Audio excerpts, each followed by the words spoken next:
রমজান মাস আসার আগেই কখনো চাল কখনো বা তেল চিনি এভাবেই একের পর এক বাড়ছে বিভিন্ন খাদ্যপণ্যের দাম। ফলে বাড়তি দামের সঙ্গে পাল্লা দিতে না পেরে ভোগের পরিমাণ কমাতে বাধ্য হচ্ছে নিম্ন মধ্যবিত্তরা।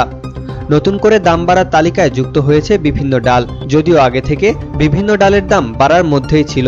Trading corporation of Bangladesh TCB সূত্রে বলেছে, এক বছরের ব্যবধানে মসুরের ডাল কেজিতে 10%, মুগ প্রায় 35%, অ্যাঙ্কর ডালের দাম 3.5% বেড়েছে। এছাড়া একই সময় ছোলার দাম কেজিতে বেড়েছে 11%। জানা যায়, রমজান মাস ছাড়া বছরের প্রতি মাসে গড়ে 10,000 টন ছোলার চাহিদা রয়েছে দেশে। তবে রোজায় ছোলার চাহিদা থাকে সবচেয়ে বেশি। শুধু রমজান মাসেই বাড়তি চাহিদা মেটাতে দরকার হয় 1,20,000 থেকে 1,30,000 টন ছোলা। কিছু ব্যবসায়ী এই সুযোগ কাজে লাগান।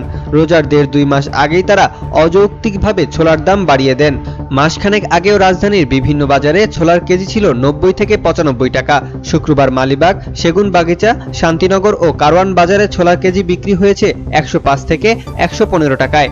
ছোলার মতন অ্যাঙ্কর ডালের চাহিদাও বেশি থাকে রমজান মাসে। 1-1.5 মাসের ব্যবধানে কেজিতে 5 টাকা বেড়ে আমদানি করা বড় দানার মসুর ডাল এখন 100 থেকে 110 টাকা এবং দেশি মসুর 135 থেকে 140 টাকা দরে বিক্রি হচ্ছে। অন্য ডালের তুলনায় মুগের বেচাকেনা তুলনামূলক। এরপরেও গত 1 থেকে 1.5 মাসে মুগ ডালের দর কেজিতে বেড়েছে সর্বোচ্চ 40 টাকা। 1.5 মাস আগে মুগ ডালের কেজি ছিল 100 থেকে 140 টাকা, এখন কিনতে হচ্ছে 140 থেকে 180 টাকা কেজিতে। কৃষি মন্ত্রণালয় তথ্য বলছে, দেশ বছরে সব ধরনের ডালের চাহিদা প্রায় 25 লাখ টন, কিন্তু উৎপাদন হয় এর মাত্র 1/3, বাকিটা আমদানি করতে হয়। কৃষি কর্মকর্তারা জানান, দেশে চাষযোগ্য জমির মাত্র 2.40% জমিতে ডাল চাষ করা হয়।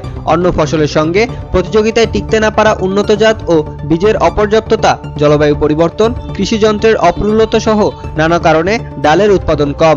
ফলে বছর বছর আমদানির পরিমাণ বাড়ছে। তবে ডালের দাম বৃদ্ধির সঙ্গে একমত নন আমদানিকারক ও সুমন ডাল মিলের